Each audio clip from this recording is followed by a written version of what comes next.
Hello friends, welcome to my second video on GST. As I said in my last video that I'll be covering certain special topics which are gray areas and there have been always more than two views by the taxpayers. So today I'm covering one such topic and it is regarding clarification on principal and agent relationship. In my previous video, as you might remember, I had covered section 24, that is compulsory registration in certain cases. As per section 24, you are required to compulsorily get registered under GST Act in 11 different scenarios irrespective of your aggregate turnover. However, we did not cover section 24 clause 7 in detail, that is persons who make taxable supply of goods or services or both on behalf of other taxable persons, whether as an agent or otherwise. Reason being, it is a separate topic in itself and hence we are covering it today. There have been some FAQs which I have mentioned below with respect to principal and agent relationships. Whether all agents are required to get covered under this clause? Are real estate agents required to register although their turnover is below the basic limit? Are commission agents who facilitate selling of agricultural produce also liable for registration? Schedule 1 covers only supply of goods, so what about services? And so on.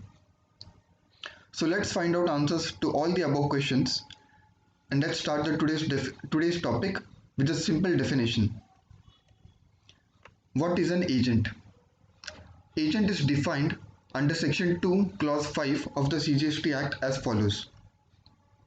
Agent means a person including a factor, broker, commission agent, a ratia, Delcrade agent, an auctioneer or any other mercantile agent by whatever name called, who carries on the business of supply or receipt of goods or services or both on behalf of another. Friends, we can identify two key elements from the above definition. And what are they? Various activities are covered, like for example, broking, commission agent, Delcrade agent, and auctioneer services, mercantile, or any other services by whatever name called. So they haven't really defined the scope of an agent because you might be calling it by any other name. So that means various activities are covered. And supply or receipt of goods or services by agent on behalf of the principal.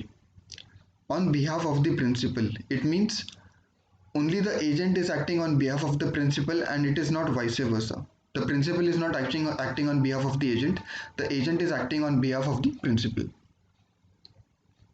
Now let's see schedule 1, that is activities to be treated as supply even if made without consideration. It is covered by entry number 3. So what does entry number 3 says? Supply of goods by a principal to his agent where the agent undertakes to supply such goods on behalf of the principal, or by an agent to his principal where the agent undertakes to receive such goods on behalf of the principal. Again, we can identify two key elements from this entry. Number 1, it covers only supply of services and not goods. Like you might see here, it starts with supply of goods. So it is covering only services. Second key element, supply or receipt of goods on behalf of the principal. So only supply or receipt of goods on behalf of the principal. It doesn't talk about any other scope of services. As of now, as you might have noticed, no specific criteria has been determined to identify the principal and agent relationship in case of goods or services. If we summarize all the two aspects which we have covered right now, you can find this: definition of an agent and schedule 1. Various activities are covered in the definition of an agent, whereas schedule 1 covers only goods. Supply or receipt of goods or services by an agent on behalf of the principal and supply or receipt of goods on behalf of the principal. Again, rightly so, we are still not able to identify at any conclusion.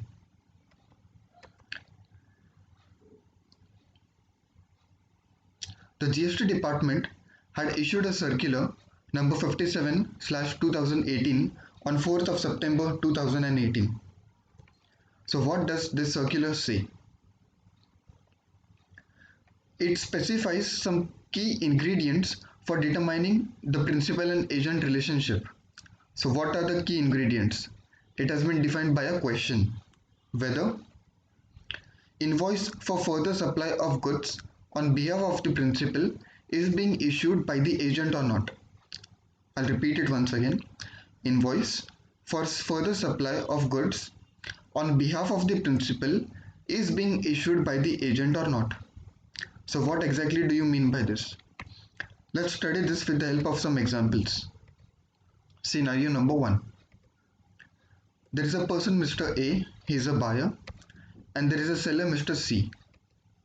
Mr. A wants to buy some goods from seller C, so he appoints Mr. B on his behalf. Now when Mr. C dispatches the goods to Mr. B to be given to Mr. A, he also issues invoices. However, that invoice was issued by Mr. C to Mr. A. It was not issued by Mr. C to Mr. B. So the question is whether Mr. B is an agent in this case or not. Let's go to the another scenario. I'll come to the answers later on. Scenario number 2. Let's say there is a banking company and they have taken out some goods for auction. To assist them in this auctioneering, they appointed Mr. B as an auctioneer.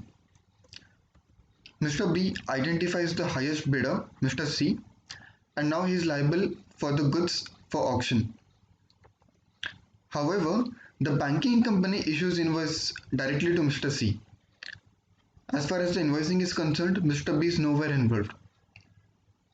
Whether Mr. B in this case would be considered as an agent as far as Schedule 1 is concerned. Let's go to scenario number 3. We'll take the same example. The banking company votes to auction the goods. They appoint Mr. B for auctioneering.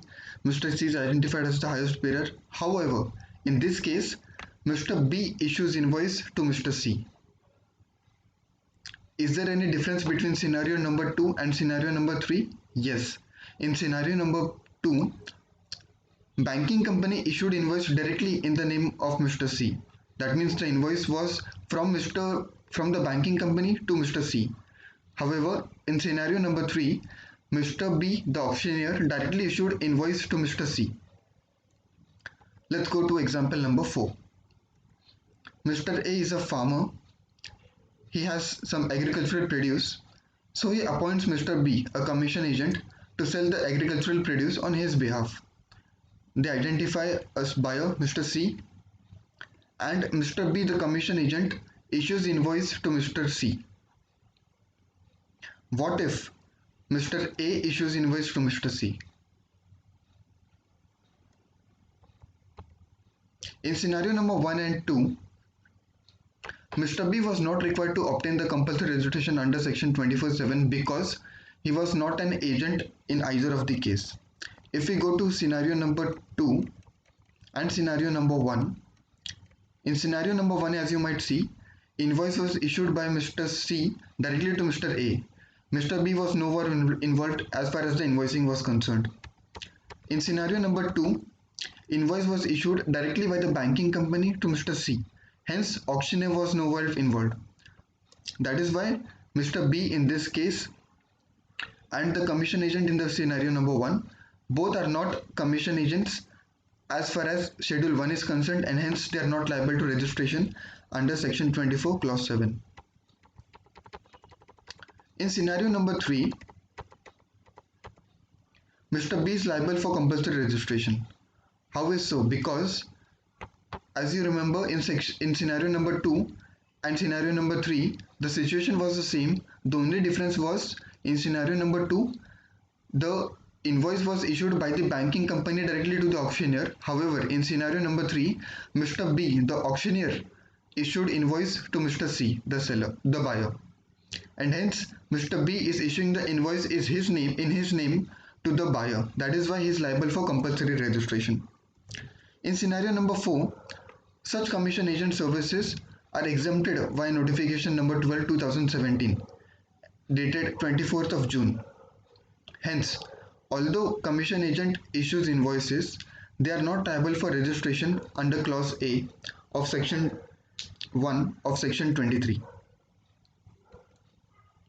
In above cases, as you might have noticed, we have only discussed about goods. We did not discuss about services being sold. Hence, the circular number 57, which was issued on 4th of September, a corrigendum was issued on 5th of November to clarify the same. So this circular sets two criteria for identifying whether the commission agent is liable for registration or not. The criteria is, first, the principal should be a taxable person, and the supplies made by commission agents should also be taxable. I'll repeat the criteria once again. The principal should be a taxable person, and the supplies which are being made by the commission agents should also be taxable. Let's say the principal is a non-taxable person, the nature of supply is a taxable supply. Whether the commission agent is liable to registration in this case? No. The principal supplies a tax. The principal is a taxable person. He supplies some exempted services. In that case, the commission agent is not liable. Example number 3. The principal is a taxable person and the supplies which he is assisting is also a taxable supply. Then yes, he is liable for registration as an agent, and hence he is liable to get registered under section 24 clause 7. Next example, the principal is a non-taxable person and the nature of supply is exempt service. Therefore, he is not liable for registration. Well, is that all as far as principal and agent's relationship is concerned? Well, there is always something else in GST. As far as principal and agent is concerned, there is one more concept left which we are going to cover in the next topic. Until then, thank you. And if you like the video, please like it on YouTube, comment and subscribe to our channel. Thank you.